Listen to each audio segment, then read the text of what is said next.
quand les gens se réveillent.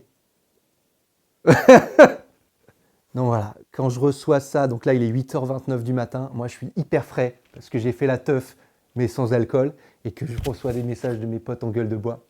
C'est malsain, hein, mais voilà, moi j'ai tout gagné et j'en ai encore des frissons là, tu vois. Je m'appelle Maxime Muscat, je suis vidéaste, j'ai 34 ans.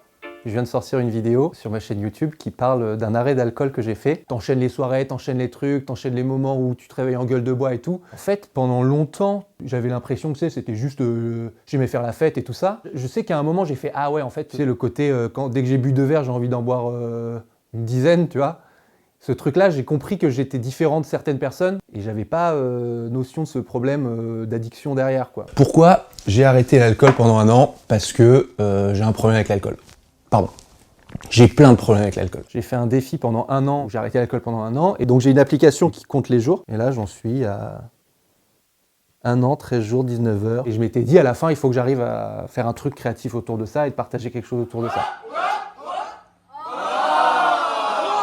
C'était un sujet hyper important pour moi, il fallait que je le traite bien. J'avais envie de faire mon truc à moi, de partager aux gens un truc de « Hey, les gens qui ont des problèmes d'alcool, vous croyez que c'est l'enfer et que vous allez jamais vous en sortir ?»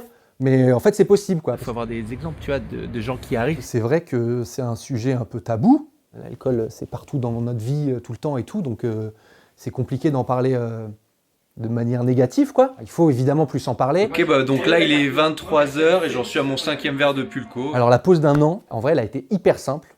Comparé aux pauses d'1 mois ou de 2 mois ou de 3 mois, quand t'expliques pourquoi tu bois pas, qu'on te propose et tout, ils disent « Ah, juste un verre, etc. » Là, le fait de dire que je fais un défi d'1 an, les gens, ils te laissent tranquille. Tu montes ça, et les gens, ça les calme. Je peux pas dire que je boirai plus jamais d'alcool. J'essaie de gratter, genre, une fois pour mon anniversaire. Est-ce qu'un jour, je vais avoir envie de picoler pour me détendre le cerveau ou quoi? J'espère que non, et je pense pas.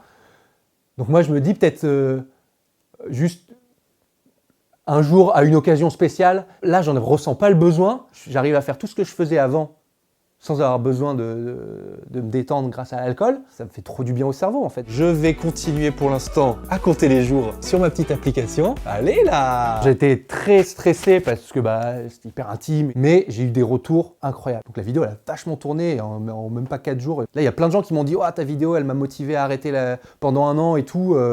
On va voir s'ils y arrivent, mais je sais que moi, les personnes qui, moi, quand j'avais mes problèmes d'alcool, en parlaient en se disant qu'eux avaient les mêmes problèmes et qu'ils les ont dépassés, moi, ça m'a vachement servi. Il fallait que j'arrive à créer un truc autour de ça, que les erreurs que j'ai faites et les erreurs qu'il y a eu dans ma famille, ça puisse être évité à d'autres de par mon partage. C'était à mon tour d'aider mes frères et mes sœurs en galère de maîtrise de conso, quoi.